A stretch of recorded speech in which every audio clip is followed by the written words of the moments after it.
welcome back to another episode of the Belgian Football Podcast. My name is Ben Jackson. I'm back to host this one.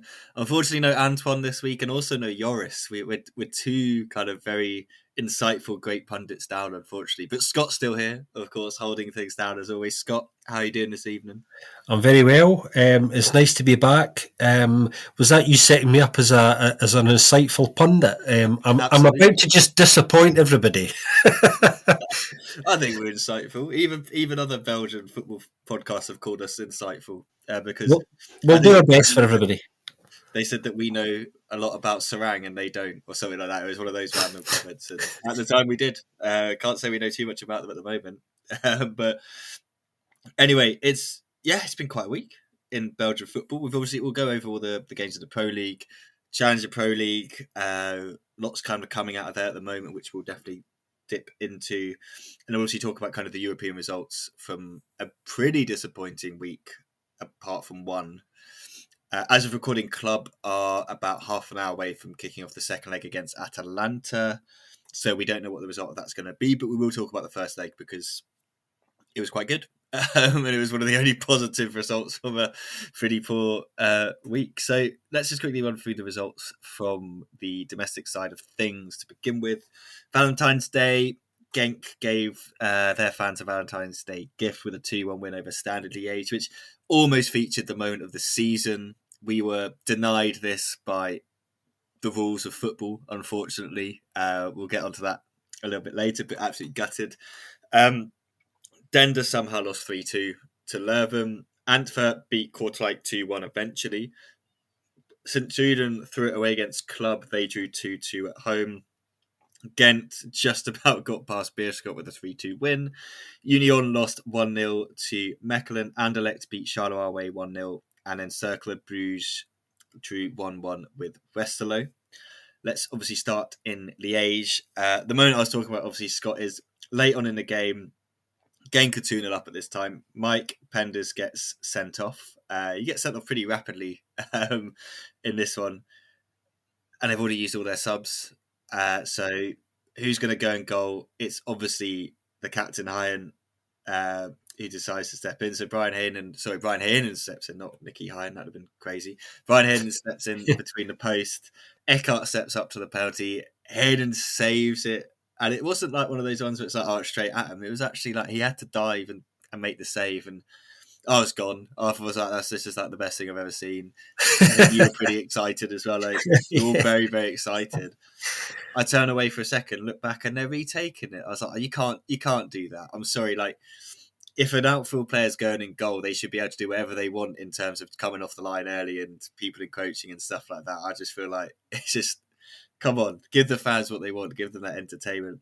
Eckhart then eventually converts the penalty. His substitution caused a little bit of a stir anyway because they were 2-0 down at the time. They bring Zakiri off, obviously their top scorer this season, to replace him with Eckhart. Keep on Andreas Hutonji, who he had some chances in this game, didn't he, Scott? Like he did kind of create some stuff for himself, had a couple of snapshots that went wide. One, I think that Penders made, like, there was a couple of actual chances in this game where Penders was like literally making fingertip saves that did actually make the difference. So fair play to him. But for Genk in the end, Scott, it turned out to be a really important win with some of the results going their way elsewhere. And just, by the end of kind of the season when the points get halving, we could be looking back at this weekend in particular and being like, that was actually a really crucial moment in the title race. Yeah, I think, when you look at this Genk side, it's Joris will be very pleased with me, and honestly, he hasn't given me a backhander, everybody, but I just want to sing their praises in the sense that this side are just so quietly impressive on a kind of consistent basis, the way that and we've talked about this as well, on and off, how they work their way around problems and find solutions. There are times in games where this Genk side, when I'm watching them, I think they're not playing with enough tempo and enough aggression really to do anything here. It's all tidy and pretty, but where's the structure and intent behind it? But it's actually all deliberate. They're probing all the time and often waiting for their moment. And this is a side growing in real time in front of us, and I just find that really impressive. They understand each other's roles within that side, and clearly they understand what Torsten Fink's asking of them. They're all on the same page, and kind of getting better all the time. And they've been rotating a fair bit, really, particularly in recent weeks. We've seen a lot of changes in starting lineups in some games, and you think, oh, okay. But they've managed to find solutions to kind of problems coming from behind in games as well, which is always a good thing. And there's just a lot to like about this side, and it's a young side that's getting better all the time. And yeah, you just hope that this kind of goes the distance, regardless of what the outcome is at the end of the season, because they're a side that deserve to be in the position that they're in, and they're the real big winners of this weekend. Things got good, better for them last weekend, but other results this weekend have put them in an even stronger position. I think it'll be made very clear to them, not to change anything they're doing. Now that they've got even more wiggle room. I mean, the 8 points that they've got now isn't really 8, of course. We all know that. But psychologically, it's very interesting. Nicky Hyan had quite a lot to say about that gap increasing over the last few days as well, for reasons that are unique to kind of clubs' perspective. But yeah, so much to admire about this Genk side. 18 out of 18 as well, in the last 6.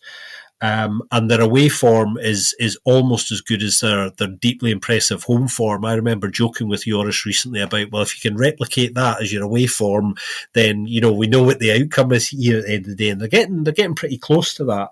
The penalty save, probably one of the moments of the season, just for sheer fun, and I still remember the come down, which I'm sure you had as well, when it was retaken. And it's much like VAR. Having those emotional moments robbed from you is really painful sometimes, and that was one of those moments, because you don't see things like that very, very often. And when Penders got his red, I was thinking, hello, what's going to happen here? Because who's actually going to step up? Is Fink going to tell somebody, or is there somebody in there who wants this? Would have been really interesting, really, really interesting to see what had happened if it had only been 1-0 at that stage as well, and not 2-0. That's an entirely different moment.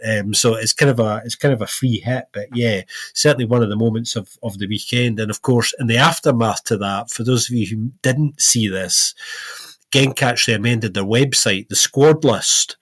That's publicly accessible. Brian Ainan had popped up as one of the 4 goalkeepers in the club's squad as well, which I thought was a really nice touch. Always a difficult place to go, Slesson, so regardless of the form they're in, good result. And you just felt that I think they were the much more likely side to win the game in the end. Standard, not doing enough. Eli Kamara having probably one of the misses of the season, that one. And when that first happened, I wasn't actually sure what had happened at first when I was watching it. I thought, is that a miss, or has Penders actually got a fingertip to that? Because his reaction didn't give anything away. Kamara's on the ground, violently punching the ground, couldn't believe it. And I thought, is that because it's a wild save, or is it because it's a wild miss? And it was only after I saw a couple of angles that I realised it was actually a miss. You've got to take a chance like that at that level, especially for a side who struggle to score goals. That summed up Standard for me. Leko wasn't very happy on the whole. He said we only turned up for half the game. He was only really happy with the second half. Felt they weren't too bad in the second half, and that they gave away too many gifts. That was the phrase he used. But Standard have been having a kind of good time recently, and it's all come to a juddering halt at the most important time of the season. We did warn everybody they probably wouldn't make a playoff 1 spot, despite the noises that some people were making, and playoff 1, that top 6, looks locked in now, really, doesn't it? Yeah, we'll definitely get onto that kind of later on. But if you look at that Standard running, I mean, this game isn't the one that's kind of killed those chances. It's the defeats to Westerlo and then a draw to Circle, which could have been a defeat as well. I think that was a late rescue point, but they've got Club next, then Anderlecht, then Union and Antwerp, like all teams in the top 6 that they would have to beat to get there. But you just think if one of those teams beats them, especially if an Antwerp beat them, then that's it. Like they're kind of hoping for Ghent and Antwerp to really kind of slip up. or potentially Anderlecht, but I think Anderlecht that's a 10-point gap. That's probably too much for them. Genk, they're running. I guess we kind of need to talk about these sort of things now. Out of those teams, they've got Ghent to come up next weekend, and Charleroi Dender, and they finish against Union. And I think that Union game could be really interesting, kind of benchmarking of how much of an opportunity do Union have to claw back on them. Because if Union can win that, obviously it's the 3 points for winning that they retain on Ghent, but it's also on Genk, sorry, and it's also then the points halving that comes into that. So if you put those two things together, it could be a massive like shift in momentum between those two sides. But you'd imagine that Genk should be confident against Ghent, Charleroi, and Dender for sure going into these next few games. Those sides at the moment aren't performing as well as they have been. Well, Ghent haven't been performing, but then Charleroi and Dender are kind of struggling a little bit at the moment. But then, the Union game is really, really, really interesting. That is for sure. And segues nicely for us onto this crazy Dender game against Leuven. I mean, Leysen was busy, it's safe to say. Those opening goals are the one from Mohamed Bert and then Kurakai for Leuven were literally identical goals. Cross from the edge of the box, no one marking anyone, header into the corner. There's nothing Leysen could do. There's nothing that the Rips could do about those two. They're fantastic goals. The rest of it's just pretty poor defending as well. Carr at the back post, that's poor defending from Leuven, no tracking back. For the penalty, I find those ones so frustrating because I'm not saying it's not a penalty. I believe they are penalties. It's just when the defender's about to clear it and the striker nips in there first, you're like, what can a defender do? Like, you can't really blame them for giving away a penalty there. It is a penalty, but it's an unfortunate one. And then that final goal, they just got to clear Dender, have to clear their lines. You just beat the ball away and that's no problem. But yeah, Mijatovic with his debut goal for Leuven, nice way to kind of announce yourself to the side. And I don't know about you, Scott, but when it was 2-1 to Dender, I was kind of thinking, that's probably them safe. I was pretty happy with thinking that they'll probably be fine. Now, obviously, things are slightly different. They're only a point above that bottom four. Big game for the season, them against Beerschot. And I think they'll beat Beerschot. I believe in their team. I believe in Everard. And if people haven't heard it, definitely go back and listen to last week's episode the guys did with Antoine, because Antoine knows a lot about Dender from being in the second tier with them, and just the way he speaks about how they put the squad together, the scouting that goes into it, and kind of the relationship between the sporting director and Vincent Everard. Like, you can see that on the pitch. Like he was saying, it makes sense when you then watch it. Then they've got Beerschot, then they've got Union, Genk, and Mechelen. So it's not an easy run-in with the Union and Genk games for sure. And then Mechelen at the end, you just don't know what situation that's going to be between those two sides. But I feel like if they can win this Beerschot game, I feel like they could probably maybe grab a point from those remaining three, and that probably could be enough to keep them in a division for next season, which, like we've said, is an amazing achievement. For Leuven, definitely not over yet for them because they've got Antwerp, and then they have the run-in of you just got to win or not lose these games against Westerlo, Kortrijk, and Sint-Truiden, and you're safe. If they avoid defeat in each of those three, win one of them, I think they're going to be fine. I can't imagine they'll have a problem. But they've obviously got the Antwerp game to come first, and I don't know, after seeing the Kortrijk match, they could cause Antwerp some problems if they really try and get about them. But I don't know. Yeah, a frustrating one for Dender. And do you think Leuven deserved the win in the end, Scott? Or do you think it's just Dender kind of handed it to them on a plate, gift wrapped the lot? Yeah, it was a pretty frustrating collapse, I think. It looked like they were going to run out fairly comfortable winners of the game in the end, no doubt about it. Leuven not really creating that much. In fact, Chris Coleman was really honest in saying, look, we didn't play well. So their jubilance in getting those, what was it, 2 goals in that 3-minute turnaround, just unbelievable, actually. The penalty, it's one of those. It's sloppy, but it is. They get a bit of luck for that. But the goal that wins it in the end, yeah, you're right. It's just clear your lines, and it's pure sloppiness. Late pressure in the game, you drop deep, that psychological thing, and just getting the basics right.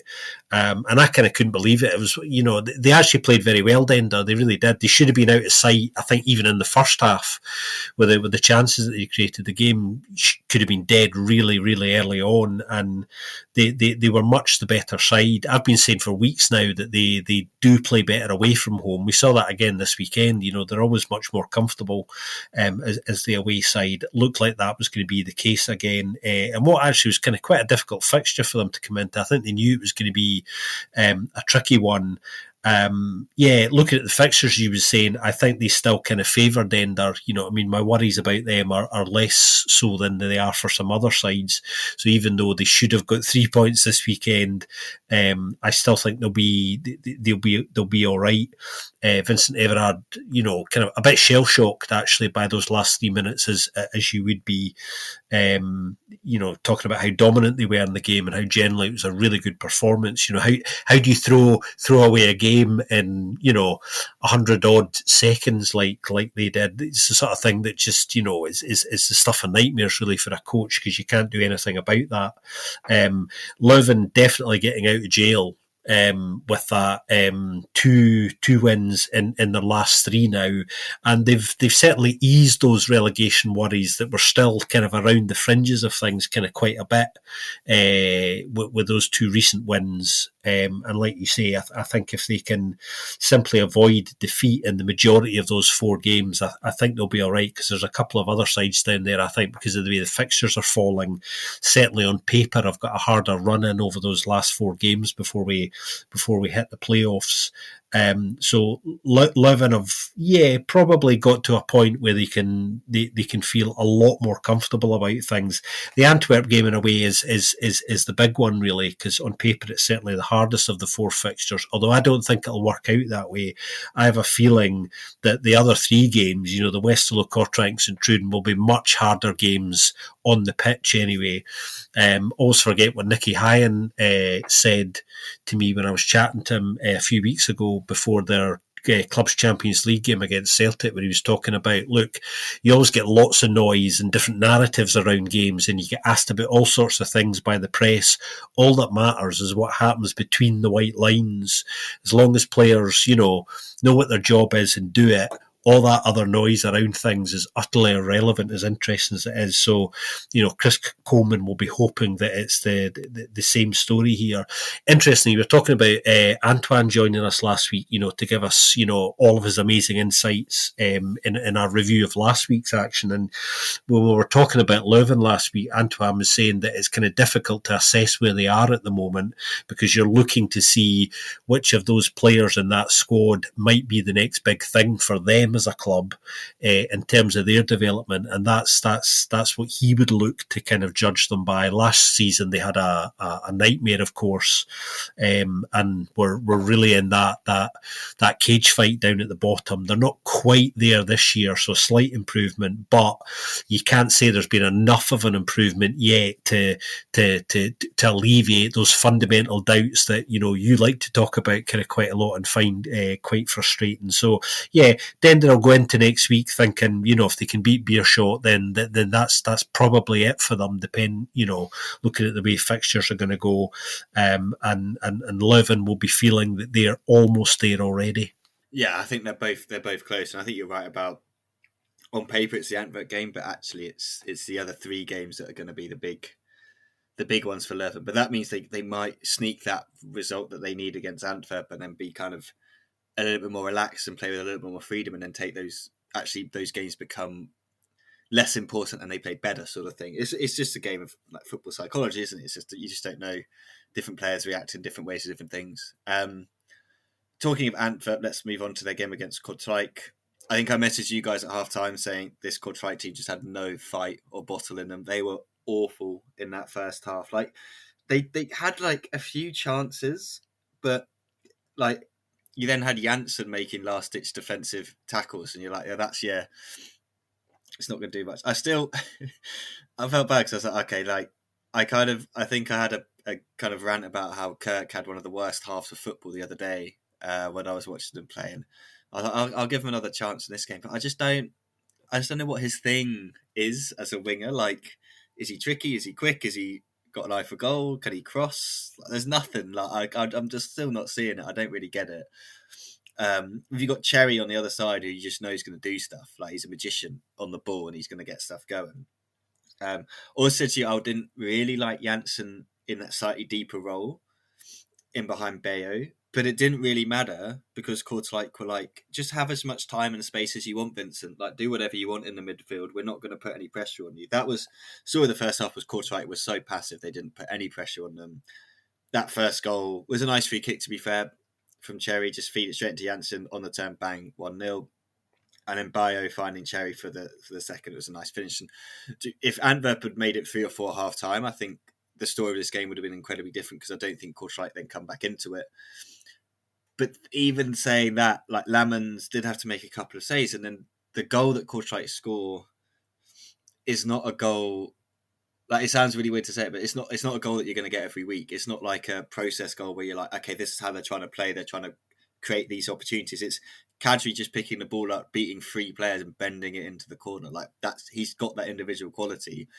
And last year that won you games like that. He scored, I think, that goal against Club Brugge, didn't he? That won one of ththose games. It was a massive, massive 3 points. This year it's not winning you games because you can't keep a clean sheet at the other end.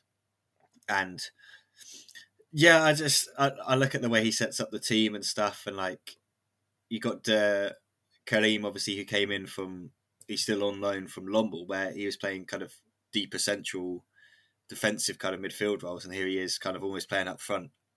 And it's like, well, why is he there when you bought Subak, Costons, who, yeah, I don't really know what Costons is. I can't remember if I said it last time, but yeah, the guy hasn't scored more than a couple of goals for a long time. Never really did much at Paderborn, so how was he going to do it this league? Like, it's just, yeah, we can rant about Kortrijk all we want, but Illich had a good game in goal. Like, he made some really good saves, to be fair to him. I think the result flatters them more, and as the game got deeper into it, obviously Antwerp got a little bit more cagey and a little bit more like, oh, what's going on? And then Kortrijk hit the post at the very end for Subak, and it's like, if that goes in, you've somehow rescued a point out of this game. But yeah, Kadri's goal was special, and I think that this man, it'll be criminal if he's playing second tier football next season in Belgium.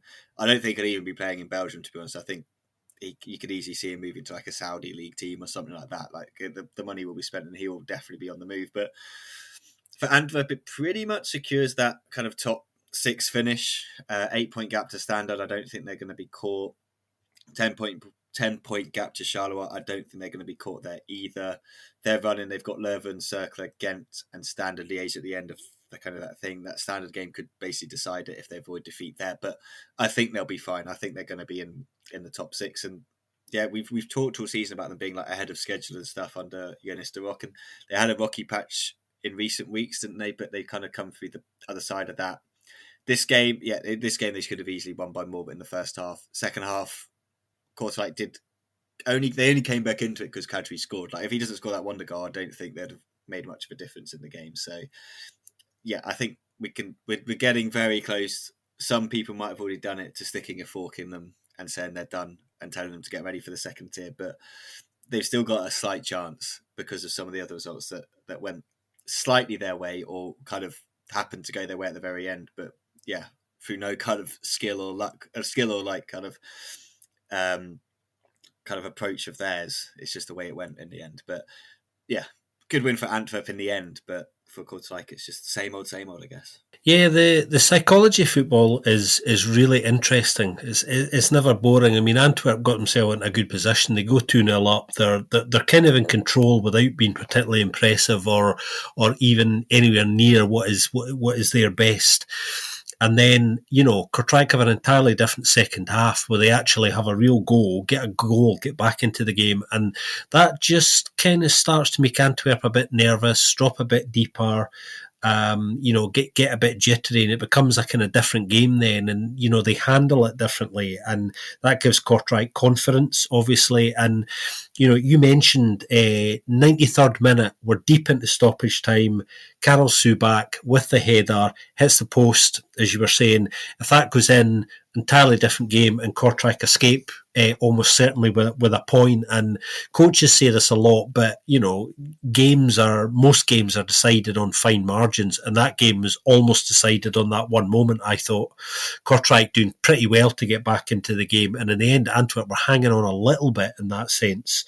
Ivan der Eyck was kind of pretty happy with their second half performance. He thought that he stopped just short of saying that I felt we deserved something of the game, which was probably quite wise, because it doesn't really work like that. He knows that those fine margins didn't fall on their favour, but wanted to hold on to the positive and say, look, the moments that we're creating that are important have to go our way, and they haven't been, and they're just hoping that that starts to be the case. It's not looking like it will. It doesn't work like that. I mean, 2 points out of their last 30, it's certainly almost certain to be the playdowns for them. Despite mathematically, as you were saying, there's still been some kind of, glimmer of hope. That would be rather remarkable, actually, I think. No wins in 8 now since Eve came in. Nobody's really surprised by that, to be honest. And really, Eve is sitting there thinking, okay, there's been chunks in games in the last 3 or 4 weeks where we've played quite well. But as we've said, particularly in relation to Westerlo, funnily enough, that isn't good enough, no matter where you are on the table. It's not good enough to be, decent for half an hour in a game. You've got to be decent over the course of 75, 85 minutes in a game, really, to justify getting anything. The majority of the time, anyway. Antwerp, in many respects, it's job done. Securing a playoff 1 spot, which I don't think anyone's going to rob them of now. I agree with you. That in itself would be pretty remarkable as well, if that was to happen. Is really a successful season. That's the way I look at it. Plenty of worries coming into this season as to how they might look, how the season might go for them because of the change in direction that the club's taken. But when all said and done, it's been pretty decent. I know, and we were talking about this last week as well with Antoine, me and Joris, there is a section of the Antwerp fan base that are a little bit disgruntled with the way they're playing. They're not really enjoying what they're seeing. But when you consider what's happening inside the club and the fact that they're a pretty secure playoff 1 side, even when there was doubts over the course of this season, then it's been pretty decent all round. They're now at a point where they can almost start to enjoy the playoffs and just see what happens in there, have a right good go and see where they end up finishing, because the season could get even better for them. As they push up that table, if they have a decent playoffs, and even though they're not going to win the title, they could almost certainly have a very, very big say in where it does end up going as well, which is kind of part of the fun in all of this. So, yeah, I mean, a pretty decent season for Antwerp, at this stage. They just need to kind of keep the momentum going, and hopefully go into those playoffs, in a relaxed way, because not too much is really expected of them. Kortrijk, just hoping that some of these new players have come in might make some kind of difference in a push to kind of make that playoff spot in the play downs that they're desperately trying to hunt St Truden down for. I don't think they're going to achieve that. I said a while ago that I felt that Beerschot and Kortrijk were, long gone, and I kind of still feel like that. Kadri's not going to be there next season. I'd like to see him stay in the Pro League, because, as you were saying, he's a good player, but he will not be short of offers. And I suppose the question is, we've asked it in the past, we'll ask it again, why he's still being there. But perhaps he's just not got the offer of going where he would like to go. It feels like Algerian midfielders are cursed in this league to remain at underperforming clubs where they're beyond the skill level of them. Do you know what I mean? Him and Sorgan, just why are they still here? Why are they still playing for those 2 teams? We'll never know. Kortrijk's running. I mean, Circle next, and then St Truden. That if they have to win that St Truden game to close that gap, and crazy things have happened. If they can close the gap, you don't know what could happen in the playoffs. But it'd have to be a dramatic turnaround in kind of form and fortunes. And the players that have come in aren't necessarily bad. I'm not sure about the strikers. I'm kind of still unconvinced, but like the midfielders and the stuff that they brought in, the defenders have been all right since they've come in. It's just, I feel like these were signings that needed to happen in the summer, not in January. It's you've waited too long. They then face, obviously, after the St. Trude game, they've got Leuven, and then they've got Ghent. They could very well be relegated by the time they face Ghent, but we know that in the past, being relegated and facing Ghent means you're probably going to beat them because Eastend did that a couple of years ago. For Antwerp, apologies to everyone if you can hear a screaming child. He is trying to get to sleep. He's also really sad that Kortrijk have been told that they're relegated. Antwerp, they've got Leuven next, like we said. Then they've got Cercle, Ghent, and Standard. So they're running. It's fun. They should get a point or two that will guarantee that playoff spot. But I think they may even be fine with the 43 they've got at the moment. St. Truden next up against Club. Oh, they'll be kicking themselves for this, won't they, Scott? They will be absolutely kicking themselves. The first goal was hilarious, I have to say. I thought he was going to cross it. Mignolet thought he was going to cross it. Both of us were wrong. Sam Kelsey just shot instead. It was just, I think when they signed him, I thought he might not. I don't think he was going to start bagging goals in, but there were going to be moments like this where he just creates something out of nothing in a kind of big game in a big moment, and he did that. And then the other man, Lapoussin, scoring a nice finish from him to make it 2-0, and you're like, part of you's like, flipping it, like if they can pull this off, wow. But then you're also, part of you's like, have they just gone 2-0 up a bit too early? I know it's a footballing cliche that gets batted around, but I vehemently believe that you can go 2-0 up just a little bit too early. I feel like you needed to save that Lapoussin goal for the 89th minute instead. Interesting that Club pretty much went with an unchanged side. I think it was just that Lesson came in for who was not there? Onyedika, yeah. So Vetlesen in for Onyedika, and then Gustav Nielsen came in for Soulless. But apart from that, pretty much an unchanged side from the one that beat Atalanta 2-1 during the week. And I was surprised that he did that, Nicky Howe. And I thought he would rotate and give some of those other players a chance to prove themselves. And when they went 2-0 down, I was like, oh, yeah, people might not be too happy about this decision that he's made. But then Van Aken scores and Solis scores at the end. You can't give Solis that much space. And I'm just surprised it took them that long to score against that back line of St. Juden's because, yeah, I saw a couple of people saying this is not the best back line we've ever seen in the Belgian Pro League. But they did okay. They defended reasonably well. They put their bodies on the line. Kakubi made a couple of really, really good saves, actually. I thought he had an excellent game, shot-stopping wise, that's for sure. Bertocchini did really well for that first goal as well, really direct play. And it felt like if they could have set those extra 2 points, the gap would have been 7 to Kortrijk. So that'd be really, really nice. At the moment, it's only 5, I believe. So that's still like there's still a bit of wiggle room there. But they would have then been closing in on kind of the 13th and the 12th teams in the table. And obviously, Cercle and Vesta were playing each other. So they were either going to drop points or take points off each other or only gain a point. So it felt like it would have been a really, really crucial win for St. Truden. But I was just having a quick look, Scott, through kind of, obviously they've been on a really bad run of form, but the teams they've been playing during that bad run of form have all been teams above almost like playoff one, pushing kind of playoff one. When you look at their results against the teams in and around them, it's actually not as bad. Like they don't really lose to those teams in and around them. And interestingly, they are the next 4 games they've got are all teams in and around them. So they have everything in their own hands. They've got Mechelen, Kortrijk, Beerschot, and Leuven. Like, it is possible for them to get out of this. I don't think they will. Maybe they're. I can't see them. I can see them easily losing to Mechelen, but I can see if they can beat Kortrijk and Beerschot, they could almost say, "Well, we've got that playoff spot wrapped up." We go to Leuven with just a chance to bridge the gap to whoever's in the kind of that 4th bottom spot. So it's definitely not over for them.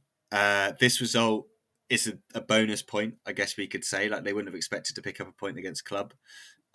For Club, it's just, I think it's a frustrating one because they probably would have liked to have the weekend off after that Atalanta result to really focus on it. Because at the moment, basically, all of our European hopes are very much centred on the city of Bruges with Club and Cercle. Obviously taking that 2-1 lead to Atalanta. They're running, they've got Standard, Ghent, the derby against Cercle, and then Charleroi. They need to obviously pick up as many points as they can to close the gap on Genk, but I don't think they're going to be after last year, I don't think they're going to be too worried about what the gap is, because they'll just look at each other and be like, well, we did it last year, we can do it again, we just got to get the momentum going. They then obviously got the club final against Anderlecht, so it's a busy time for them competing on all 3 fronts. That's why I was really surprised with the team selection from Hayen. Respect it in a way for putting your strongest team out or near to strongest team out, but also then how's it going to affect you on Tuesday night and not picking up the win against St Truiden that many would have expected. So a really interesting result on the pitch, an interesting result off the pitch as well, because there's so many ramifications for both sides with their respective kind of targets this season. Yeah, well, Club haven't won at the Daewoo Wasabi Stadium since 2021. So it's one of their least favourite places to kind of go domestically. And actually, St Truiden had a right go, particularly in the first half, got themselves obviously in a really good position. Absolutely ideal for them. And even at 2-0, I was thinking, I have my doubts whether they'll be able to see this out. I thought Club are still going to have a right go. And when you go down 2-0 early, and they didn't start well, they started badly. Simon Mignolet was actually talking about that afterwards. He said, we made it really difficult for ourselves in starting poorly.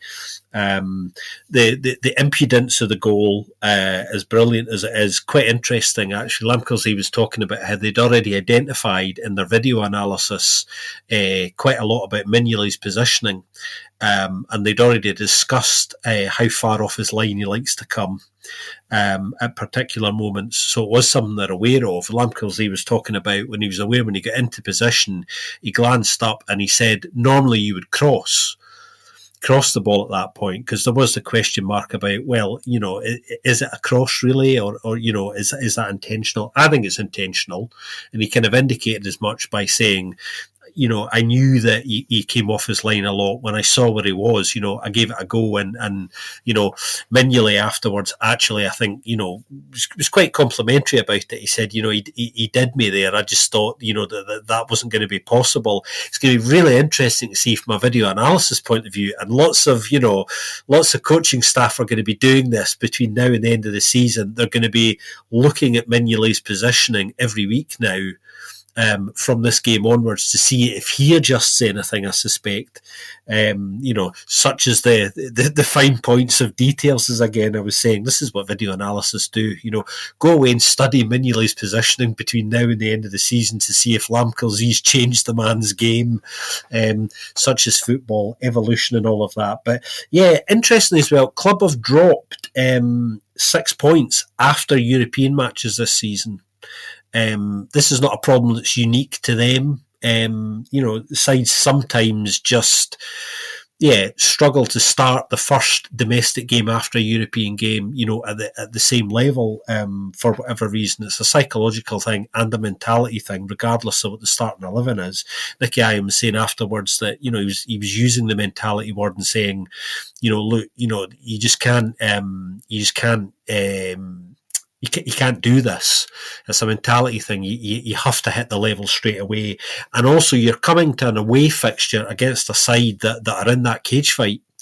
And it's worth reminding everybody, you cannot underestimate, and Nicky Hine doesn't, to be fair, because he's talked about this quite a few times this season, games against teams down there in that cage are absolutely brutal. You know, you have to bring your best game to them. You know, you can't assume, because obviously there's sides that are struggling, that, you know, you're going to get an easy ride or not, because you really have to earn everything, even in those games. And yep, just as we kind of look in the background, you know, Club have had not a bad start over in Italy. Long way to go yet, but yeah, just gone 3-1 up there, becoming an entirely different game now. Exciting. Yeah, so Club are coming into this game with kind of a few issues already, and I think post-match Nicky Hine was really just trying to emphasise to his players, look, we've now gone eight points behind Genk. We've got no more wiggle room left, guys. You know, it's not panic stations, because Club have come into the playoffs in a far worse scenario than this and got the job done. They have the quality and the experience, but I think he's quite keen to drive home to the players that he feels that they're at the maximum level of their wiggle room that he wants to go into those playoffs with. You know, and I think he's quite right to do that. I think lots of clubs will be hoping that Club get a good result tonight, not only for the coefficient, but because of what that might mean coming into domestic fixtures for them as well, which is quite interesting. On St Truiden, I think yeah, I just felt they weren't going to be able to see it out, and it's that thing about being in the cage again. You can start a game really well, you can go 2 or even 3-0 up quite early in a game, but you're just never convinced until it's over that it's going to be enough. I think Felix Mazu was quite frustrated. I think he felt the first goal was kind of quite harsh on St Truden. It's one of those goals that when you're up against it in their situation, that you get those decisions against you all the time. I can't help feeling though that club probably, when you look at the game over the course of it, they were much better in the second half. Ultimately, I think they were a little bit unlucky not to win it outright in terms of what they actually created in the end. They did create enough probably to completely turn the game around. So, in that sense, I think it's more of a point gained than two lost from a St Truden perspective. But yeah, St Truden have got those three fixtures coming up. The Mechelen, Kortrijk, and Beerschot. It's all in there for them, really. I still feel probably, and yeah, there's still a chance I might be wrong, but I still feel they're the side that are going to go in ultimately to that relegation playoff final match right at the end of the playdowns. I think they're just in a situation where they're kind of locked in there now. That was the phrase I used. It was unlikely they were going to be able to dig themselves out. But it is still possible, even though there's nothing in terms of form or consistency that tell us that they're going to do that. And I think at the moment, if they do go into that playoff final, and we're getting a bit ahead of ourselves, but if it is them as the Pro League side going into that, then probably they would be the hot favourites, because I think they have enough in that squad offensively to come through, a two-legged tie against most of the sides that they might likely face from the Challenger Pro League. Yeah, and club just need to maintain their momentum. They've lost a little bit of that, from a domestic perspective recently as well. Going to be interesting to see how things pan out, in the end. Doing well in Europe at the moment. If they can hold out and get that win, then obviously it's worth highlighting everybody on the subject of that game. If they win tonight, that's another 11 million, I think, guaranteed, just for winning that tie potentially. And then you have the coefficient points and the implications that has potentially in Belgium getting a second automatic Champions League spot. Look out for Feyenoord, everybody. Belgium have got quite a good chance of that happening if club can get through this tie and Feyenoord don't progress as far as club do in the Champions League this season. So there are quite genuinely big stakes resting on this European tie tonight, both from club's perspective, but also for other clubs as well. Really interesting one. Yeah, and it's like the last 3 years they've done well in the European competitions they've been in, barring the Scott Parker debacle when they got through that old Champions League format. But yeah, it was Talby with the goal, and Talby was fantastic last week. He was the man of the match in the first leg, so it's nice to see him getting that extended run, and it's kind of Andreas Scott Olsen who at the moment, I guess, with him, if he can continue to kind of play, at least he tracks back. I think that's probably why Nicky Aaron probably is quite happy that he's got him instead of the Scov. But yeah, no, I think you're right, Scott. But I just feel like with that, when we get into that kind of play down situation, if Kortrijk and Beerschot are kind of done and they're not even competing, it's just going to be so interesting to see. It really just depends on who that fourth team is that comes in there with them, and whether they just match up really well with them or not. That's their kind of ticket, isn't it? Because last year Charleroi were just too good. Like, they were just too good to be in there at the end of the day. They romped through it, and they made it almost impossible for any of the other sides to kind of really get to the safe spot. I don't know if you could say the same about Circle or Vestalo or some of the others at this point. Ironically, I might think that Dender would probably be too good, which seems a bit bizarre to say, but I feel like if they got in there, I'd have much more faith in them getting that final spot. But that's for a completely another day. Let's flip back to the top six. Again, almost there. They're stuttering, but they're almost there. Dirk Kuyt almost lost all of his hair. He's going to lose a bit of money from his wallet as well after this one, because he was not happy. Gent with 2 penalties in this game. I haven't seen what he's angry about. I've not been able to check it, so if you may be able to kind of shed some more light on it. But if it is the actual penalty decision, I don't know what he's complaining about, because to me it was a handball. But if there's another decision, I hold my hands up and say, like, we can talk about that. But his side went up 2-1 up.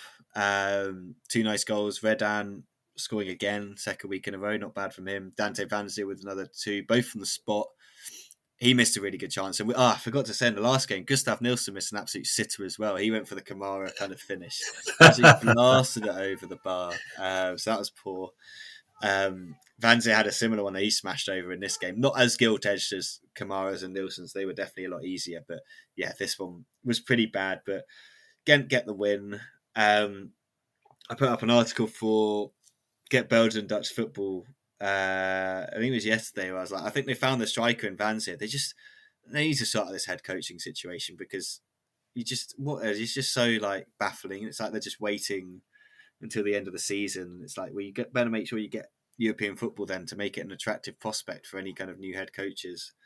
Like, who are they waiting for? Who do they think potentially is going to be available? It's just all very confusing. But they've got that 5-point lead over Standard at the moment, which could be good enough. They have a game against Real Betis coming up. They lost 3-0 in the first leg. First half, they had plenty of chances to score, loads and loads of chances, but second half, just completely kind of outclassed in that one. That one's pretty much done. I can't see them going to Seville and turning anything like that around. They've then got Genk, Club, Antwerp, which is a fun one. If they can win one of those, they're definitely in. But then they finish with Kortrijk, which we've said already, they should win. But it would be very Ghent to somehow miss out on playoff one with a 5-point lead at this point in the season, wouldn't it, Scott? It would be very, very Ghent.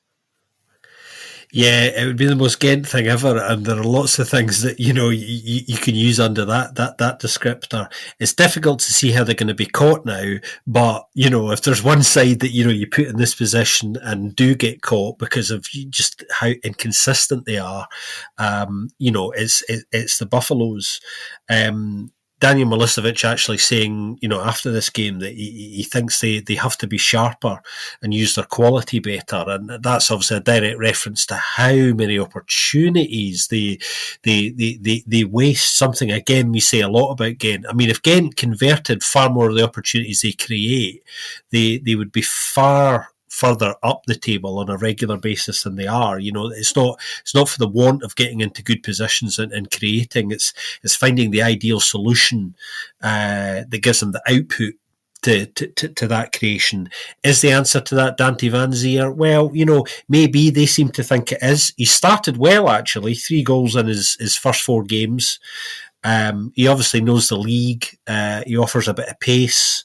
I suppose the one thing we don't know is, has his overall efficiency improved since he went to the MLS and came back to Belgium?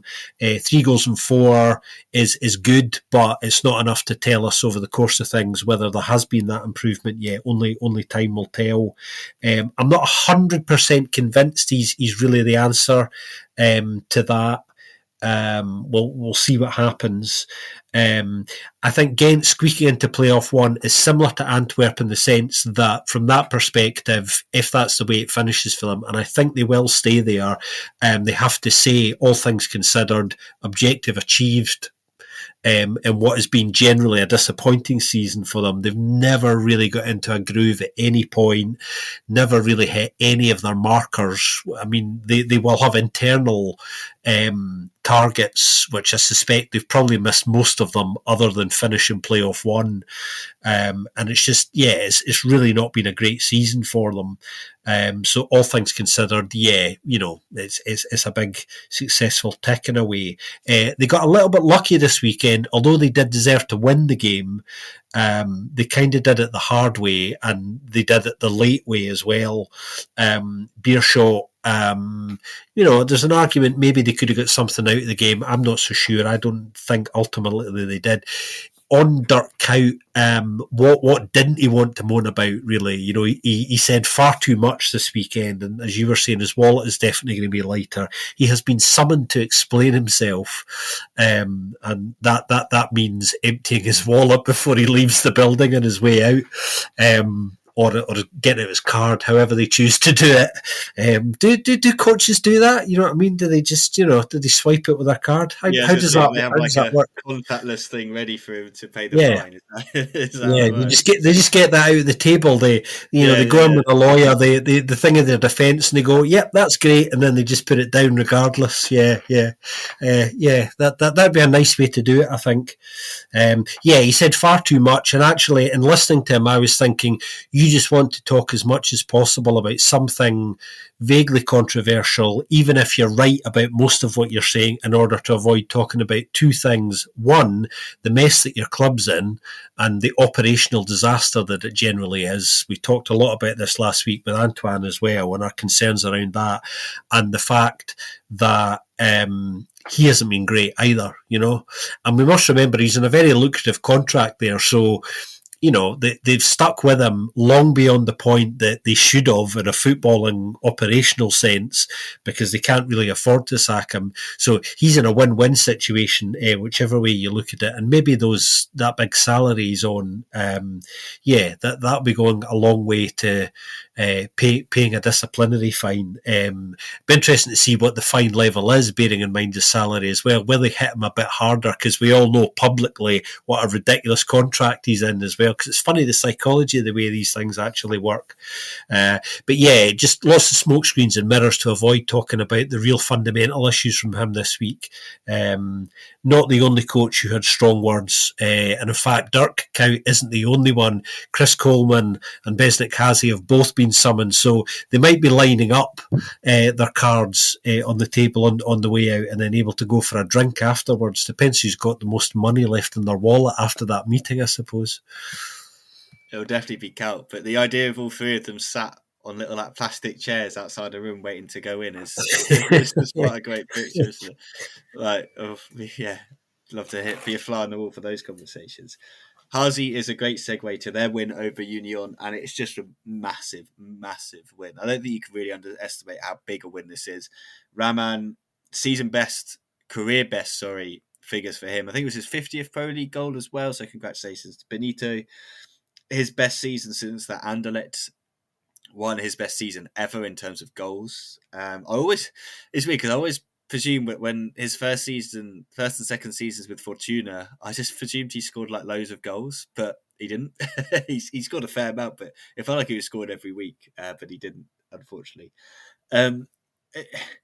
Union had their chances, and I didn't watch this game, but I was like, wow, De Wolf made like 9 saves. But when you look at the saves, like, they're not very convincing, are they? Like, he's not the most convincing of goalkeepers when it comes to a couple of like the way he saves stuff and that. But he made them, so like he kept a clean sheet. That's pretty big for him.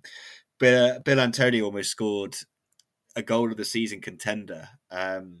It's one of those ones, if he just had a little bit more height and power to it, I don't think Maurice saves it. And then we're talking about one of the best goals of the season, because yeah, it was a good hit from him.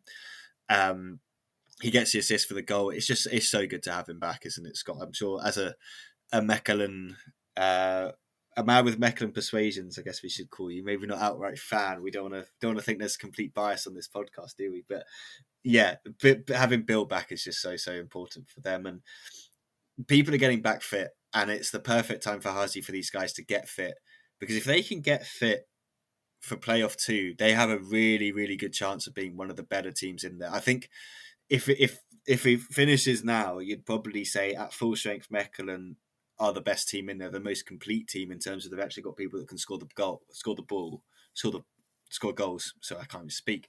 Charleroi can play some of the best football. So I'd probably have between those two teams, and then Standard will just 0-0 or 1-0 their way into contention there. But yeah, I guess the main thing is Foulan's back, and obviously Antoine spoke about last week how he thought their form had dipped when Foulan went, and I went and had a look, and it's not actually that far off, to be fair. Like when he goes out and then when things start to kind of decline a bit, he's just such an important player for them. And then everyone else kind of coming back. The fact that he can leave Fluke on the bench now and stuff like that. So yeah, really, really big win for them. Union, frustrating week. Europe hasn't gone as well as they wanted to. They lost to Ajax 2-0. Again, they, like Ghent, they had the chances, but Ajax is just in such good form at the moment. And it's kind of frustrating because if they'd faced this Ajax team a couple of months ago, they'd probably well, actually, the Union weren't as good, but a Union in form against an Ajax team for a couple of months ago, they'd have had a much better chance. But Ajax are really motoring. They're top of the Eredivisie now. They're really going for it. So, yeah, it was quite frustrating. Didn't help that the pitch was a disaster. Awful, just awful. It wasn't. Standard's pitch was poor this week. We've even got a question about the Wasabi Stein, about how bad that pitch is. And to be fair, like that is the problem. There isn't necessarily the kind of the mud and stuff. It's the artificial surface and whether that should be used. And I think we've spoken about that quite a lot. So if you want to answer that question quickly now in a second, Scott, feel free. But yeah, I think it should all be grass pitches. But then you might end up with the situation we've had at the Heysel, and then Standard, it was poor. And there's some other pitches that have been quite poor. But it was such a poor pitch for that game. This game wasn't played on a poor pitch, and Mechelen will just be absolutely delighted that they got that win. And you could see it in Hazi's face at the end of the game. He was a relieved man, it's safe to say. Yeah, well, it was always going to be a difficult place to come and get the win.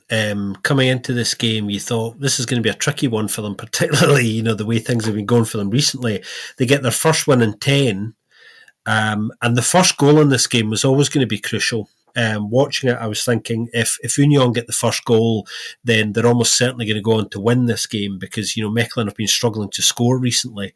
Likewise, if Mechelen score first, they will have a chance of getting something out of the game. And actually, they were really dogged and gritty in this game.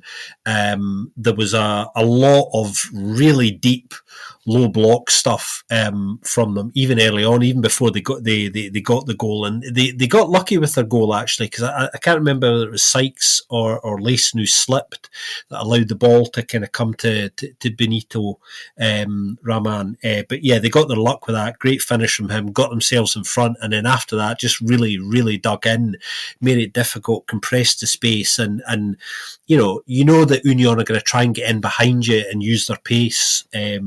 It's always the way you use the width of the pitch, and they just squeezed everywhere really, really well to such an extent. I was actually quite shocked by how deep the block was at times. They were literally almost on their goal line with the block, so they were like, look, if you're gonna press us deep in our own last third, then we're just going to deny you any space at all. And I was thinking, do you know what I mean? If the majority of the game pans out like this, it's going to be hard to hold out, and that explains why De Wolf had as many saves as he did that weren't the sorts of saves that get you up, out of your seat to applaud for. They were more just catches from half-arsed shots, with what little space that Union had. And actually, Union did create a reasonable number of chances in the game, but probably didn't deserve anything out of it after they went behind, because they just lacked a bit of intensity.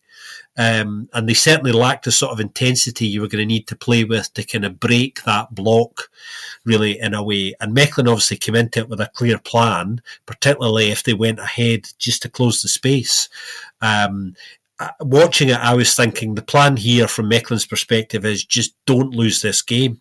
Hang in it and don't lose it. It becomes different when you go 1-0 up, of course. The psychology of it again means you've got something to defend. But yeah, I mean, Union, despite not being bad, just not playing with enough intensity to get in behind in the way that they would look to, in the way that they do. And Hazi was delighted with it. Obviously, as you were saying, largely unexpected win, just at the right time. He was talking about everyone rolling their sleeves up and really fighting to get that over the line, but then made the key point, which I'm glad he did, because I would have if he didn't. He said, this will mean nothing if we don't beat St Truden next week.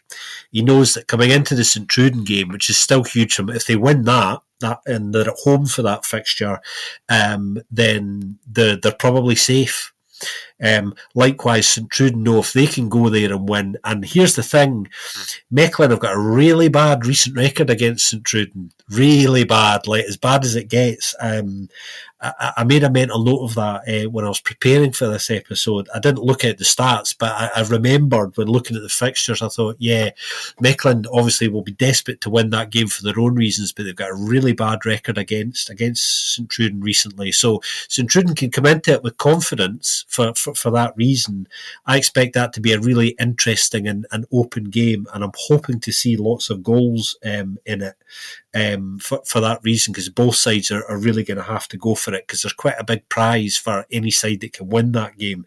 If St Truden were to win that game next weekend, they would genuinely fancy their chances of being in with a shout of escaping that play down spot as well. So it's arguably the biggest fixture for them coming up more than any others. And in many respects, it's a cup final for both of them, that game. But yeah, Mechelen ending that run, the worst run they've been on, I think since 2007, I think.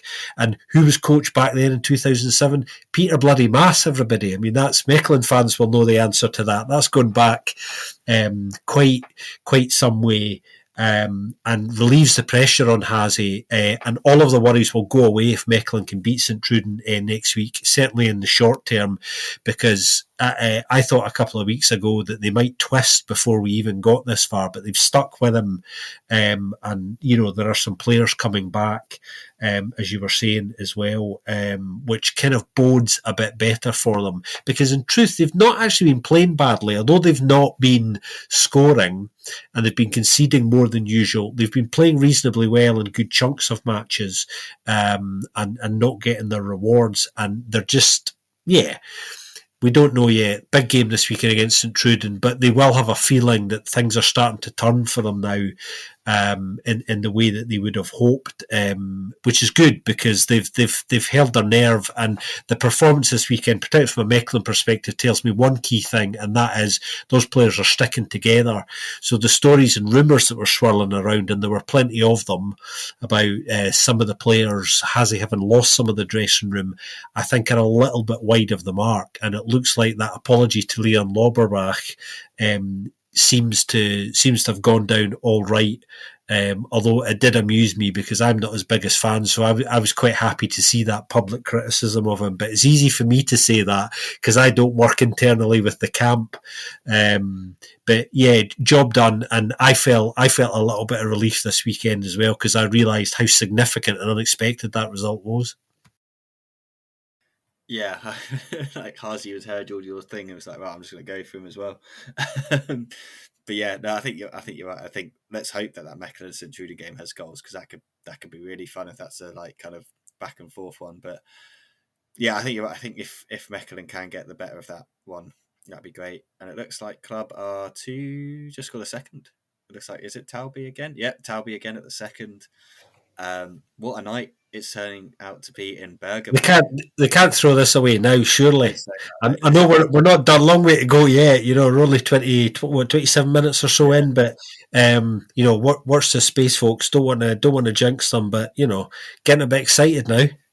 It's like a live. Poor people are going to be watching, listening to this back, just feel like, oh great, we know that they lost 5-2 or something. You guys got way too excited. Everybody will get our real time excitement, and that's what it's all about. Exactly.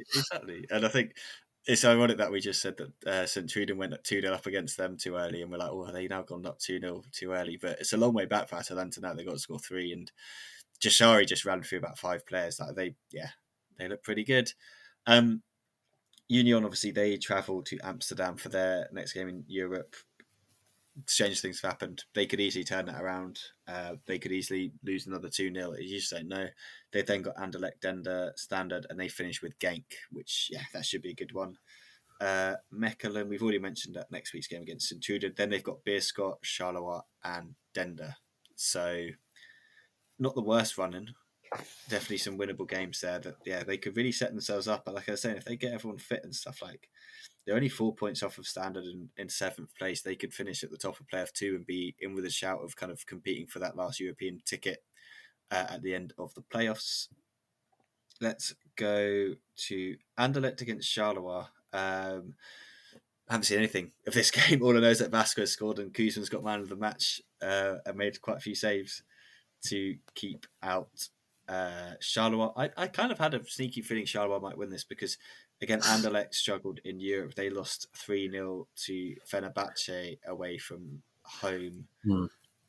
Probably stick a fork in them in that one as well. Like we were saying, it was not a good week in European terms for the Belgian sides apart from club, and obviously Circle are already through. And I think now's probably a good time to say this is why you've kind of want to do what Circle did, which is you want to get into that top kind of 8. You don't want to be having to go through this, because Anderlecht have gone from having had a really good kind of European campaign, drawing to Riga, and then since then they've just been pretty poor. Then losing obviously to Pilsen as well, losing to Hoffenheim. Like those kind of 3 last results in Europe were just, they were just so poor, weren't they? They really have now potentially cost them, because they're facing a Fenerbahce team that are in really good form. Jose's got them playing the Mourinho way.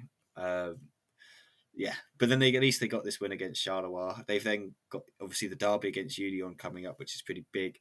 Then they've got Standard, Veselo and Circle to come.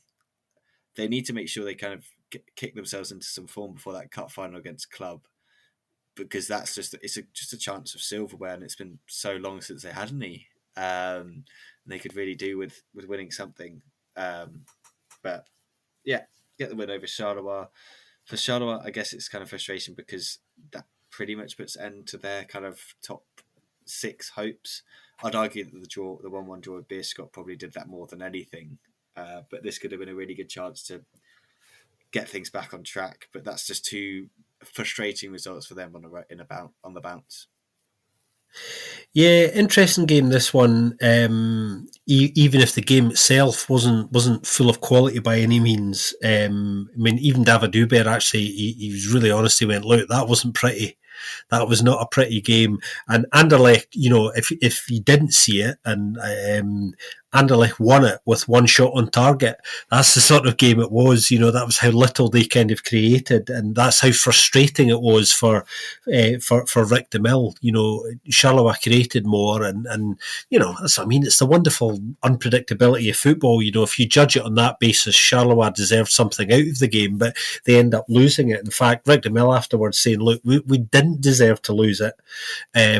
Then going on to talk about really interesting stuff from a Charleroi perspective, saying that, look, we've made pretty good progress this season since I've come in. What we need to do now is find a solution for taking our chances. He's absolutely right. That's the diagnosis of the problem that we've all been aware of for a while. They weren't able to bring in a striker during the winter window there, despite that being their objective. It didn't happen. They tried a few quite well-known faces, weren't able to get anywhere with those deals. So it'll be really interesting to see kind of how they try and address this solution over the summer to avoid that scenario for the majority of next season. They can start planning for that now that they know what the main issue is. Charleroi, by the way, haven't won at home against Anderlecht since 2020 as well, which will add to his frustration there, a little bit, when, actually they were the better side. But yeah, Anderlecht also got worries. Dolberg's injured again. Adozi's now injured as well.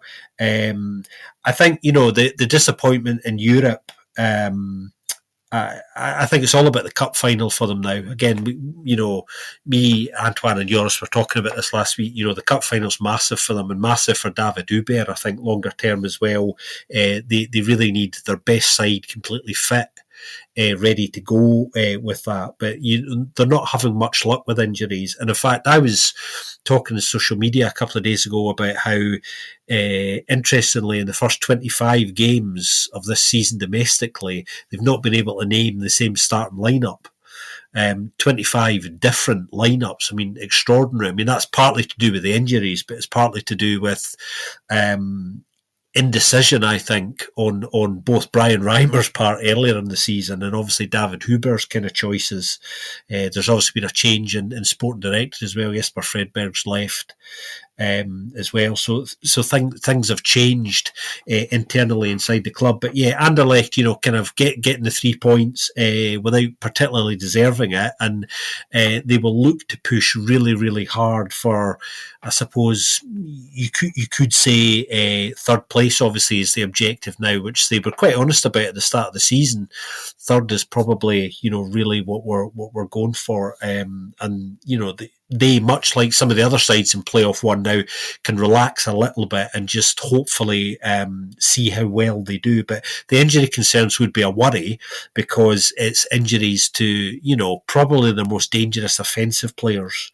Adozi's been all right, actually. He's not set the world on fire, but I think he does offer them something interesting. So you would want him as an option. And last week I was talking about just the fact that Anderlecht are an entirely different proposition when Dolberg's playing for all sorts of reasons. So losing him is a really big negative for them because you never know what sort of Anderlecht are really going to turn up without him. I mean, I know he scored, but I just don't think Vasquez is anywhere near the level of a Dolberg. And like the fact that he was there was second side of Bundesliga sides looking at Vasquez, I think that kind of says where his kind of stock and talent level is seen at beyond Belgian football, and it doesn't really surprise me. I just don't think he's got what it takes for this level. He's not a bad footballer. He's just not a top kind of striker in the Pro League. Not Anderlecht anyway. Like Dolberg, the thing with Dolberg is that he can have a couple of quiet weeks, but he is a goal threat. Do you know what I mean? Like he is. You got him on the pitch, you're like, okay, we've got someone that can score, and that hasn't been the case for him for a while in previous years at other clubs. But he has come to Belgium and he has rediscovered some of that form. Like, yeah, he's not the same player that we thought he was going to be when he was coming through at Ajax and really like kind of the old face bursting onto the scene and stuff. And then obviously this whatever that happened in France, his time in Spain, his time in Germany, have clearly psychologically affected him as a player and knocked his confidence. But he is kind of at the Belgian Pro League level, he's a very, very good striker, and some of the goals he scores are just fantastic. And he's a good player, and it is going to be a shame to not see him. It does kind of affect kind of the last couple of games of their season and how they're going to perform in playoff one if he's not around for that. Like the European football's in question, that shouldn't have been at all. And it comes down to the kind of the recruitment, doesn't it? We've spoken about it last summer. It just wasn't good enough. Tried to do some stuff in January, but again, like they got some good young players in, but they haven't really kind of done that striker kind of issue and stuff. You talked about kind of relaxing into playoffs and kind of relaxing. I think this final game was the opposite of either side being able to relax in circle against Westerlo. Would have been a massive 3 points for Westerlo if they held on. If Circle if Augusto had scored that penalty and then they'd gone on to win the game with a Minder goal, that would have been massive because they basically just swap places. Whereas now they're both level on points, but they're both they're completely still in it. But my one fear for Circle is they've got Kortrijk next, and then they've got Antwerp, Club, and Anderlecht to finish the season. Like that's tough. That's really tough. And thankfully they're at home for two of those games, but one of them's the derby, which Club will be up for. That's for sure. And maybe they will hope that the European football has an effect. Antwerp will definitely be up for it, and Anderlecht will need those points at the end. But it'll be kind of before the cup final, maybe. I don't know. Yeah, it's just going to be really difficult, isn't it, to see kind of how that kind of last game goes. They have to beat Kortrijk, in my opinion, if they really want to get out of that bottom four. Like beat Kortrijk and then pick up some points elsewhere. For Westerlo, Charleroi, Leuven, Anderlecht and Beerschot, their run-in's a little bit nicer. They've been on a decent-ish run of form, haven't they? They've obviously, they beat Kortrijk, they beat Standard, they drew this game, they could have won this game. You fancy them to get enough points out of those last couple of games to do it. Not saying they will, because I don't really have much faith in them at the moment, but I do feel like they'll do what they need to do to get out of it. So part of me thinks the bottom four's already decided without being decided. I think it will. I know I said that, and we kind of discussed it. I think it will technically go down to the wire, because I don't think Circle will ever be completely in it until the final game if they are. But I do think this is how it finishes. And I think this is how it would finish if that were the case. I think if Circle drop in, I think they would finish in 13th, St. Jude and 14th, and the other two as they are. But yeah, anything could happen. I just feel like if Circle needs to win this and then beat Kortrijk and they'd have 35 points, it'd look a lot nicer. Yeah, Circle should have won this game. I thought they were pretty good on the whole. The penalty miss, hugely frustrating. I've said it before, I think Augusto's finishing the majority of the time leaves a lot to be desired. And I think he needs to work on that. He's missed some unbelievable chances on the whole this season. He really has. And not difficult chances, actually, either. I wasn't entirely confident because of that when he stepped up to take the penalty, actually, that, he was going to score it, and that proved to be the case. But yeah, they should have won that game ultimately. So it's a really good point for Westerlo. I think, it's interesting that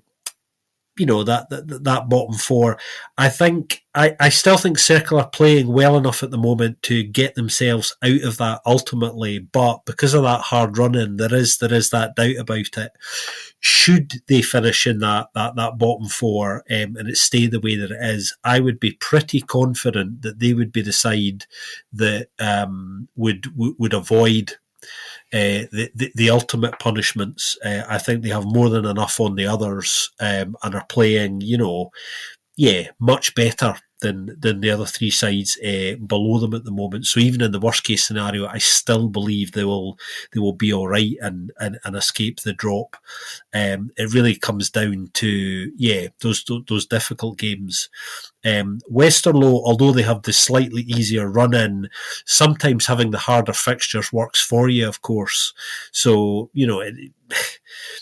it's just one of those. It's who's going to get the most points. You cannot count your chickens, regardless of your fixtures. And in fact, the bigger picture, if you look at where Standard are in 7th, down to 13th, that key spot where Circle are sitting at the moment, it's touch and go actually for all of those sides, really, if you think about it. I mean, there is conceivably a situation where Circle dig themselves a way out and any one of the other 6 sides above them have a nightmare and find themselves in 13th. So 7th to 13th at the moment is probably the most interesting positional place in the table to be looking at, and will be the story of the next 3 or 4 weeks. We know when you get to the play downs that those games are never great watches in terms of quality, because the anxiety and the tension just overrides everything, and the fear tends to smother any expression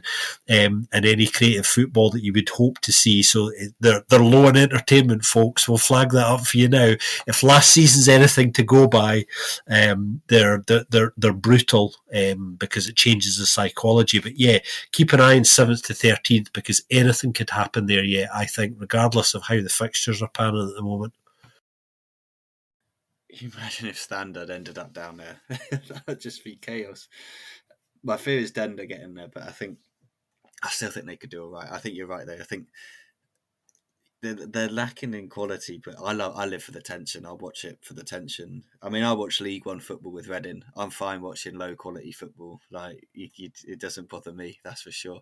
Even tempted to go watch Worthing down the road in the old non-league South. Like it doesn't matter to me. I'll watch anything. You can learn a lot, though. You can learn a lot. I mean, I say the quality of football's poor, but that's not a reason not to watch it, because we still watch it and are just kind of you're dismayed by the quality of football, but actually on the human level and the psychology level and on the tactical level, it's no less fascinating than it always is because of that. So it's just a different sort of football, of course.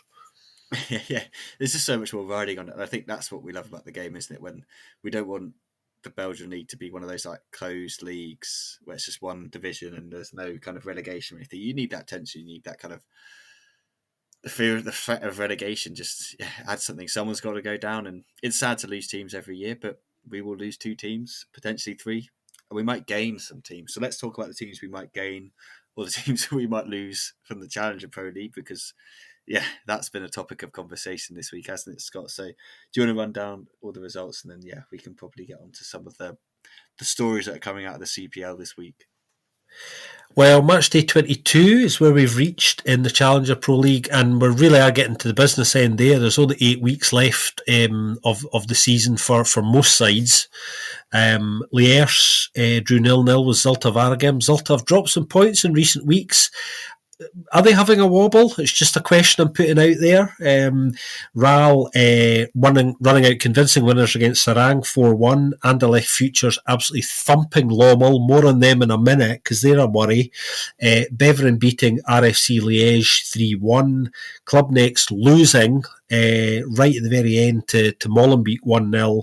Frank Moran's losing 2-1 to Lokeren, who have a new head coach, and Young Genk drawing 0-0 with Eupen. So Zulte are still top, but the points gap is reducing because they've dropped points in recent weeks. They've now only got a 2-point lead at the top, which doesn't leave them any real wiggle room. Molenbeek are up to second after their last gasp win. So Zulte and Molenbeek are currently in the automatic promotion spots. Ral are in third, but they're only 2 points behind Molenbeek. With 4 points separating, Zulte and them. So, it's any 2 from 3, but, it's getting pretty squeaky there at the top.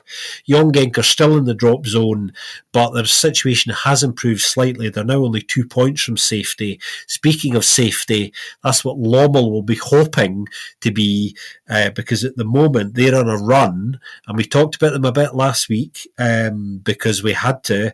Things have got a little bit worse for them. They're now in a run, no wins in their last 10, 9 defeats and a draw in there.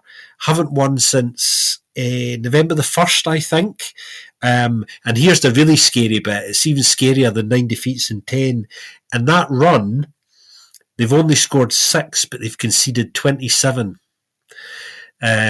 which is horrific. And, that's the sort of form where you can't assume that Young Genk or Sarang are going to have a bigger nightmare than you at the end of the season, because if they maintain that form, there is a very real possibility Lommel are going down. So they need a couple of wins really badly between now and the end of the season to probably just see them all right. But they're in crisis.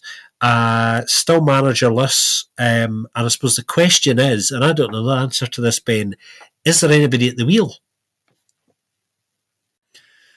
I don't think so. Sven Klaas had a fantastic, brutal, I guess you could say, but a fantastic piece on that result. He described the side as soulless, which I think is pretty apt.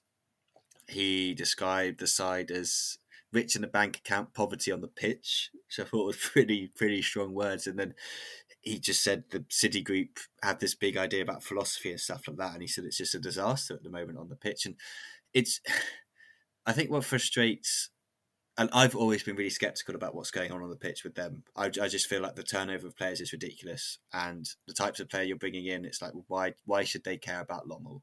That's been my thing, and I think it may be biased because we had him on the podcast and we've had a good relationship with him. I think when you had Mike Green there, that probably wasn't as much of an issue because you brought in a man whose basic job within the City Group we're back at Manchester City, had been community stuff and community engagement and stuff like that. That's the perfect person to have at these kind of planted clubs, where someone that really gets the idea, the essence of a football club. Do you know what I mean? And that's, from speaking to Mike, that's what I presume he brought to the table and what he brought to Lommel and stuff. And obviously he left because he got a lovely job offer back in the UK. He probably wanted to return. You can't blame Mike for leaving and changing kind of job and stuff like that. I think it's fair, but clearly something's been lost with him going, and I just worry that all the hard work he probably put off the pitch is now being just completely destroyed by the disaster on the pitch. Like the fact that Steve Bold couldn't call up certain players to matches because they might be transferred. It's like, well, it's just crazy, isn't it? Like, why? That's not how normal clubs should operate. And you look through that squad list and you're like, okay, they've got some experienced players. Like you got Vetekeles, you got Scoosh, you got a couple of those guys, but you're then just a bunch of kids, really. And your bunch of kids just got absolutely mauled by Anderlecht's bunch of kids. What does that say about the City Group? What does that say about the talent pool? What does it say about those players and their mentality? Because we know that Anderlecht are a very good academy. I'd argue they're a better academy than City. Like, to be fair, like they produce way more top class players. They produce way more players that have a serious route to that kind of first team. It's a massive concern. There's no they play Beveren next, and it was a conversation was going to quickly have with you, Scott, about kind of that top six, but Alt Club have just scored a third, as we say that. Fair Nuclear with a screamer. What a night this has turned out to be. Dreamland. Maybe we should have done a live stream. Difficult to now that we're getting sidetracked by the live excitement, but it's difficult to understate how good a result this is. We don't know how the score's going to be at the end. Still half the game to go, but when you look at how good that Atalanta side are, and they do not lose a lot of games at home, that's an unbelievable result. Actually, even if it finishes like that, unbelievable result. It feels like the culmination of all their good performances in Europe have just come into these two legs, and they've been playing so well in the Champions League this season that it feels like it's finally clicking in this game. That's a fantastic goal, a really good goal. Back to Lommel and the opposite end of things. I think because their stated aim was promotion as well this season, that just kind of is the main frustration. But they've got Beveren, and then they've got the Sarang game. If they lose those two, I can see them losing to Beveren because Beveren on a great run of form. Those new players are really starting to get going for them. But if they lose to Sarang, then they've got Zoltavar again, then they've got Patro. They could easily lose those next four, and then your Lokeren, and then your Genk under 23s. And they finish with Molenbeek and Raal. Like, they've only got 2 games against side, 3 games, I guess. Sarang, Lokeren, Genk under 23s. They're the only 3 teams that are in around them. The rest of them are really, really hard games. So I think they'll be safe because of Denza. I think Denza saved them basically this season. I think they could lose most of those games. It's just if they beat Genk and they could draw with Sarang and Lokeren, they'll be fine. But then the real questions are going to have to be asked in the summer. One thing I did want to ask you quickly, Scott, before we go, because we're pushing it for time. Say it finished now, season finished now. We spoke about St. Truiden making the playoffs and stuff, but if Raal or Beveren, presuming they continue this fine run of form that they're in, and these players continue to play well, like they've won 2 on the bounce, they're unbeaten in quite a few now. That it's starting to click. It feels like it's starting to click anyway. Raal obviously have been really, really good this season. I feel like those 2 teams, if I looked at the playoffs now, obviously with Club Next it's they wouldn't be there. But if it was Raal and Beveren, do you think they have a realistic chance? Because we know Patro will do something stupid in terms of like turning off the taps or something like that and probably not be allowed up, or probably wouldn't get the license. That's the bigger thing. But Raal, to me, there's an ambition there, and it feels like everything that's coming out of that club feels really positive. And it feels like Beveren have gone, in January, they've just gone, we can get this guy, this guy, this guy, and this guy. We could actually push now. And they just look like a completely different team with these guys in that team. So I'm kind of like, they're the 2 sides I wouldn't want to face if I ended up in that playoff spot, because I think they'll give you a really, really good game over two legs. Might not win, but I feel like those 2 might have the best chance out of any of the sides in and kind of around the playoffs. But I'm interested to hear your thoughts, because obviously you've seen way more of this league than I have. Yeah, it's a really interesting one, actually. I think if Raal don't go up automatically, which obviously they stand a very good chance of doing, it'll go to the wire. If they don't, and they do secure the playoff final position against what at the moment we think is going to be St. Truiden, I have to say Raal would really fancy their chances, even though I think St. Truiden would definitely start as favourites. Raal would fancy their chances on the basis that offensively, they've been pretty good this season. Second joint top scorers in the Challenger Pro League at the moment. Only 3 goal difference between them and Zolta. Defensively, they've been really quite good as well. So, both key ends of the pitch, they've been really consistently solid for the majority of the season. And they would come into that playoff final, if that's the case for them, I think, in a pretty strong place. Beveren are an interesting one. If it was to be them, the thing about Beveren is they create a lot, but they've not been taking enough of their opportunities on the whole. So I think in the scenario that Beveren make that playoff final, seeing as we're playing fantasy football here for a moment, then they would have to hope that the thing they've not been able to do throughout a lot of this season, and that is convert chances that they create into games, really, really take that opportunity in the ultimate fixture for them. I suspect the more likely one of those 2 probably is Raal while we're playing the game, but I think there's a real possibility that Raal could go up automatically as well, in which case it's going to be somebody entirely different. But it is fun playing fantasy football playoff final all the same. Yeah, and it was a good one last year. Like, it was quite an enjoyable one, the Courtright Lommel game. So I think that could be a fun one. It's just flipping brutal getting to it. It really, really is. But yeah, that about does it for this week's episode. As always, Scott, it's been a pleasure running the two-man game with you over all this stuff. It has indeed. And I'm away to line up some drinks, which I won't finally put anywhere near my lips until the final whistle, but I'm going to line them up anyway. Much in surprise because I'll say it again, that's some result, that. Absolutely. Joris has just messaged us to say, club are through, what a half. So if they don't go through, it's Joris's fault, not our fault. We didn't say nothing. We said we'd wait. So he's already on the beers. But anyway, fantastic result potentially for fantastic first half. Let's see what happens, but it's looking good. As always, thank you to everyone for listening to this. If you've enjoyed it, obviously leave us a review on your podcast app of choice. You can also donate to us at Buy Me a Coffee. All the links are on our social media accounts. You can find us there. We really do appreciate everyone that has done that and continues to do that. It really does help the podcast. But yeah, that's pretty much it from this week's episodes. Looking forward to another weekend of crazy Belgian football, and we'll speak to you very soon on another one.